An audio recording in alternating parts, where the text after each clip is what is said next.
Hello guys, welcome back to our channel. അപ്പോൾ നമ്മളെ മണത്തിൽ നേർച്ചയുടെ ഒരു മിനി വ്ളോഗാണ് കേട്ടോ. വ്യാഴാഴ്ച ഇരുന്നു നേർച്ചാട്ടാ. അപ്പോൾ നമ്മളൊരു 11 മണിയോട് കൂടിയിട്ട് വീട്ടിലെത്തിയിട്ടുണ്ടായിരുന്നു. അങ്ങനെ പിന്നെ ബാങ്കിലൊക്കെ പോകേണ്ട കാരണം കുറച്ച് ലേറ്റ് ആയിട്ടുണ്ടായിരുന്നു കേട്ടോ.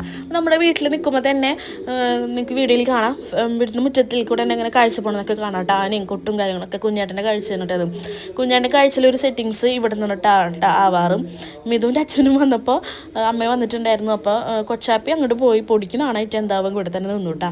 അപ്പോൾ കുഞ്ഞേൻ്റെ കാഴ്ചയായിട്ടുണ്ടായിരുന്നില്ല, കാരണം അവിടെ പെട്ടെന്നായിരുന്നു മരണം ഉണ്ടായിരുന്നത്. അവരുടെ ഒരു ക്ലബിലത്തെ മെമ്പറുടെ ഉപ്പയൊക്കെയാണ് കേട്ടോ. പിന്നെ അവരെ ഇവിടെ ആ ഒരു ആളുടെ വീടിൻ്റെ പറമ്പിൽ വെച്ചിട്ടാണ് അവർ കൊട്ടും ലൈറ്റും കാര്യങ്ങളൊക്കെ ഉണ്ടായിരുന്നതും. പിന്നെ അത് ഫുള്ളായിട്ട് ക്യാൻസലായി. അത് വിചാരിച്ചിട്ടുണ്ടായിരുന്നില്ല കേട്ടോ. പിന്നെ മരണമല്ലേ, നമുക്കൊന്നും ഇതാക്കാൻ പറ്റില്ലല്ലോ. അങ്ങനെ പിന്നെ അവർ ഫുഡ് കഴിക്കാനും ഒക്കെ ഇരുന്നു. അച്ഛനും ചേട്ടനും കുഞ്ഞേട്ടനും സിനോ ചേട്ടനായിട്ട് ആദ്യം ഇരുന്നുണ്ടായിരുന്നത്. അപ്പോൾ നമ്മൾ അവിടെ ഇങ്ങനെ നടക്കുന്നുണ്ടായിരുന്നു. അപ്പോൾ പിന്നെ നമ്മുടെ നേർച്ച ഇവരിപ്പോൾ ഏകദേശം നട കയറേണ്ട ഏകദേശം ഒരു സെറ്റപ്പ് ആവുന്ന സമയത്തായിരുന്നു കേട്ടോ അങ്ങനെ ആയിട്ടുണ്ടായിരുന്നത്. വേണ്ട എന്നുള്ളൊരു രീതി വന്നത് ക്യാൻസൽ ചെയ്തത്, കാരണം മരണമൊക്കെ ആയ കാരണം. അങ്ങനെ പിന്നെ നമ്മൾ ഫുഡ് കഴിക്കാൻ കേട്ടോ. ഇത് എല്ലാവർക്കും വിളമ്പുന്നുണ്ട്. നല്ല അടിപൊളി ഫുഡായിരുന്നു കേട്ടോ. നെയ്ച്ചോറ്, ചിക്കൻ കറി, ബീഫ്, സലാഡ്, അച്ചാറ്, പപ്പടം കാര്യങ്ങളൊക്കെ ഉണ്ടായിരുന്നു കേട്ടോ. അങ്ങനെ എല്ലാവരും കൂടി ഫുഡൊക്കെ കഴിച്ചു. അങ്ങനെ പിന്നെ കുറച്ച് നേരം റെസ്റ്റ് എടുക്കാമല്ലോ എന്ന് വിചാരിച്ച് അങ്ങനെ കുറച്ച് നേരം കിടന്നു കേട്ടോ.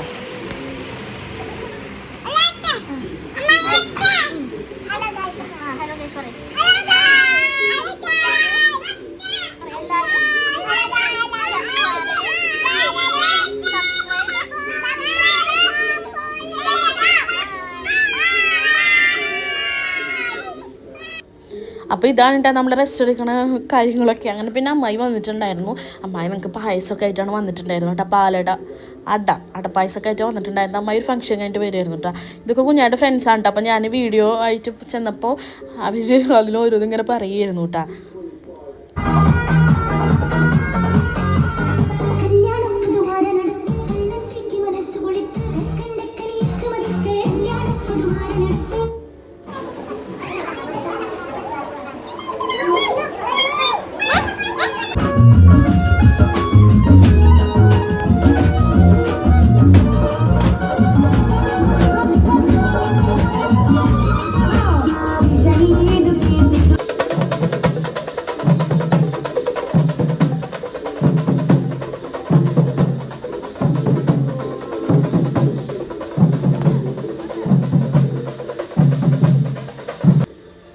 അങ്ങനെ നമ്മൾ വീട് മുറ്റത്ത് തന്നെ നിന്നിട്ട് ഇതൊക്കെ കണ്ടിട്ടുണ്ടായിരുന്നു. ഇതൊക്കെ എൻ്റെ സബ്സ്ക്രൈബേഴ്സാണ് കേട്ടോ. ഞാനിപ്പോൾ ഇപ്രാവശ്യം ചെന്നപ്പോൾ എല്ലാവരും യൂട്യൂബ് വീഡിയോസിനെ പറ്റിയിട്ടായിരുന്നു എന്നോട് കൂടുതലായിട്ട് പറയുന്നുണ്ടായിരുന്നത്.